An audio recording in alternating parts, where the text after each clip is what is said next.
ದ್ವೇಷ ಭಾಷಣದ ಬಗ್ಗೆ ಒಂದು ಬಿಲ್ಲನ್ನು ತಂದು ಮೊನ್ನೆ ನಮ್ಮ ಪ್ರತಿಭಟನೆಯ ನಡುವೆ ಪಾಸ್ ಮಾಡಿಸ್ಕೊಂಡಿದೆ. ಯಾವ ಸೌಭಾಗ್ಯಕ್ಕಾಗಿ ಈ ಬಿಲ್ಲು ಅಂತೇಳಿ ಹೇಳಿ ನಮ್ಗೆ ಗೊತ್ತಿಲ್ಲ.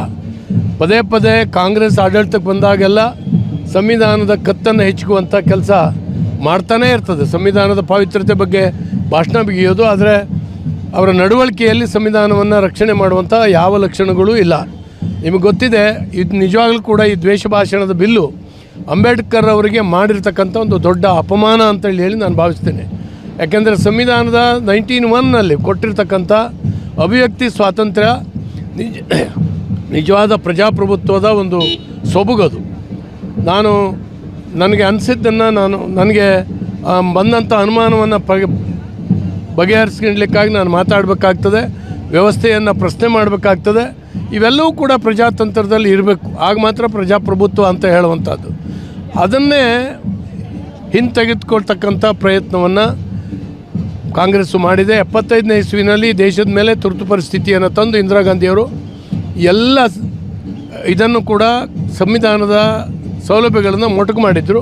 ಈಗಲೂ ಕೂಡ ಅದನ್ನೇ ಮಾಡ್ತಾಯಿದೆ. ಅದು ಹಾಕಿರ್ತಕ್ಕಂಥ ಬಲೆಗೆ ಅದೇ ಬೀಳುತ್ತೆ. ಯಾಕಂದರೆ ಒಂದು ಕಾಯ್ದೆ ಮಾಡುವಾಗ ಸ್ಪಷ್ಟತೆ ಇರಬೇಕು. ಯಾವಾಗಲೂ ಕೂಡ ಒಬ್ಬ ಮನುಷ್ಯನಿಗೆ ಅನಿಸ್ಬೇಕು, ನಾನು ಯಾವ ಮಾತನ್ನು ಆಡಿದ್ರೆ, ಯಾವ ನಡವಳಿಕೆಯನ್ನು ನಡ್ಕೊಂಡ್ರೆ ನಾನು ನ್ಯಾಯದ ಇದರಲ್ಲಿ ಸಿಗಾಕೊಳ್ತೀನಿ ಅಂತೇಳಿ ಹೇಳಿ ಗೊತ್ತಿರಬೇಕು ಅವನಿಗೆ. ಆದರೆ ಇದು ಯಾವುದೂ ಕೂಡ ಇಲ್ಲ. ಭಾಳ ವಿಶಾಲವಾಗಿ ದೊಡ್ಡ ಅಸ್ತ್ರವನ್ನು ಅಧಿಕಾರಿಗಳ ಕೈಯಲ್ಲಿ, ವಿಶೇಷವಾಗಿ ಪೊಲೀಸರ ಕೈಯಲ್ಲಿ ಕೊಡ್ತಾರೆ. ಇವ್ರು ಹೇಳಿದವ್ರನ್ನ ಒಳಗೆ ಹಾಕ್ಬೋದು, ಇವ್ರು ಹೇಳಿದವ್ರ ಮೇಲೆ ಮೊಕದ್ದಮೆಯನ್ನು ಹೂಡ್ಬೋದು. ಮತ್ತು ಎಲ್ಲಕ್ಕಿಂತ ಹೆಚ್ಚಾಗಿ ಇದನ್ನು ತರುವ ಅವಶ್ಯಕತೆಯೇ ಇಲ್ಲ. ಈ ಎಲ್ಲ ಸೆಕ್ಷನ್ಗಳು ಈಗಾಗಲೇ ಇಂಡಿಯನ್ ಪಿನಲ್ ಕೋಡ್ ಏನಿದೆ ಈಗ ಹೊಸ ಹೆಸರು ಬಂದಿದೆ, BNS ಕಾಯ್ದೆ ಏನು ಬಂದಿದೆ, ಅದರಲ್ಲಿ ಇವೆಲ್ಲವೂ ಕೂಡ ಇದ್ದಾವೆ. ಆದರೆ ಇದನ್ನು ತಂದು ವೋಟ್ ಬ್ಯಾಂಕಿಗೆ ಒಂದು ಮೆಸೇಜನ್ನು ಕಳಿಸುವಂಥ, ವಿಶೇಷವಾಗಿ RSS ಹಿಂದೂ ಸಂಘಟನೆಗಳನ್ನು ಹೊಸಗೆ ಹಾಕುವಂಥ ಎಲ್ಲ ಪ್ರಯತ್ನದ ಕಾಯ್ದೆ ಇದು.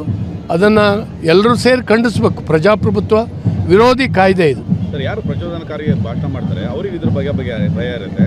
BJP ಯಾಕೆ ವಿರೋಧಿಸುತ್ತೆ ಸರ್? ಈಗ ಯಾವ ಪ್ರಚೋದನಕಾರಿ ಅಂದರೆ ಏನು, ದ್ವೇಷ ಅಂದರೆ ಏನು, ಅದು ಸ್ಪಷ್ಟತೆ ಇಲ್ಲ. ಆ ಕಾಯ್ದೆ ಓದ್ದವ್ರಿಗೆ ಗೊತ್ತಾಗುತ್ತೆ. ಹಾಗಾಗಿ ನಿಮ್ಮ ಮೇಲೆ ಆಗಲ್ಲಪ್ಪ, ನೀವೇನೋ ಒಂದು ಭಾಷಣ ಮಾಡ್ತಾಯಿದ್ದೀರಿ, ಯಾವುದೋ ಒಂದು ಶಬ್ದ ಉಪಯೋಗಿಸಿದ್ರಿ, ಅದು ಇದೇನೆ ಅಂತೇಳಿ ಸೇರಿಸ್ಕೊಂಡು ಮೊಕದ್ದಮೆ ಹೂಡ್ಬಿಡ್ಬೋದು, ನಿಮ್ಮ ಮೇಲೆ ಕೋರ್ಟಿಗೆ ಹಾಕ್ಬಿಡ್ಬೋದು, FIR ಹಾಕ್ಬಿಡ್ಬೋದು. ಅಷ್ಟೊಂದು ದೊಡ್ಡ ಅಸ್ತ್ರವನ್ನು ಪೊಲೀಸರ ಕೈಯಲ್ಲಿ ಕೊಟ್ಕೊಂಡು ಇವ್ರು ಮಾಡ್ತಾರೆ. ಬಹುಶಃ ಇವರು ಶಾಶ್ವತ ಅಂತ ತಿಳ್ಕೊಂಡಿದ್ದಾರೆ. ಒಂದು ಕಾಯ್ದೆ ಅಂತ ಹೇಳಿದ್ರೆ ಯಾರೇ ಸರ್ಕಾರ ಬಂದರೂ ಕೂಡ ಅವ್ರ ಕೈಲಿರ್ತದೆ ಅದು. ಅದನ್ನು ಇವರು ಯೋಚನೆ ಮಾಡಬೇಕಾಗ್ತದೆ ಅನ್ನುವಂಥ ಮಾತನ್ನು ಈ ಸಂದರ್ಭದಲ್ಲಿ ಹೇಳಿಸ್ತೇನೆ. ಖಂಡಿತವಾಗೂ ಖಂಡಿಸ್ತೇನೆ ಅದನ್ನು. ಈ ಕಾಯ್ದೆಯನ್ನು ಪ್ರಜಾಪ್ರಭುತ್ವ ಬಗ್ಗೆ ಯಾರಿಗೆ ಪ್ರೀತಿ ಇದೆ ಅವರೆಲ್ಲರೂ ಕೂಡ ಖಂಡಿಸುವಂಥ ಕಾಯ್ದೆ. ಯಾರು ಗೃಹಲಕ್ಷ್ಮಿ ಯೋಜನೆಯನ್ನು ವಿರೋಧಿಸ್ತಾ ಇದ್ರು ಅವರೇ ಇವಾಗ ದುಡ್ಡು ಕೇಳ್ತಿದ್ದಾರೆ ಅಂತೇಳಿ BJP ಮೇಲೆ ಆರೋಪ. ಸರ್, ಯಾರು ವಿರೋಧಿಸಿದ್ದೀವಿ? ನಾವೇನು ವಿರೋಧಿಸಲಿಲ್ಲ. ನಿಮ್ಮ ಹತ್ರ ಹಣ ಇದ್ರೆ ಕೊಡಿ ಅಂತ ಹೇಳಿದ್ವಿ. ಬಡವರಿಗೆ ಕೊಡೋದ್ರ ಬಗ್ಗೆ ನಮ್ಮದೇನು ವಿರೋಧ ಇಲ್ಲ. ಕೊಡೋದಿಲ್ಲ ಅಲ್ರಿ. ನೀವು ಮೊನ್ನೆ ನೋಡಿದ್ರಿ, 2 ತಿಂಗಳಿಂದ, ಫೆಬ್ರವರಿ ಮಾರ್ಚ್ ತಿಂಗಳಿಂದ ಕೊಡಲೇ ಇಲ್ಲ. ಏಪ್ರಿಲ್ ಮೇ ತಿಂಗಳಿಂದ ಆಗಸ್ಟ್ವರೆಗೂ ಕೊಟ್ಟಿದ್ದೀನಿ ಅಂತ ಹೇಳ್ತಾರೆ. 2 ತಿಂಗಳಿಂದ ಕೈ ಬಿಟ್ಟಿದ್ದಾರೆ. 5,000 ಕೋಟಿ ಎಲ್ಲೋಯ್ತು?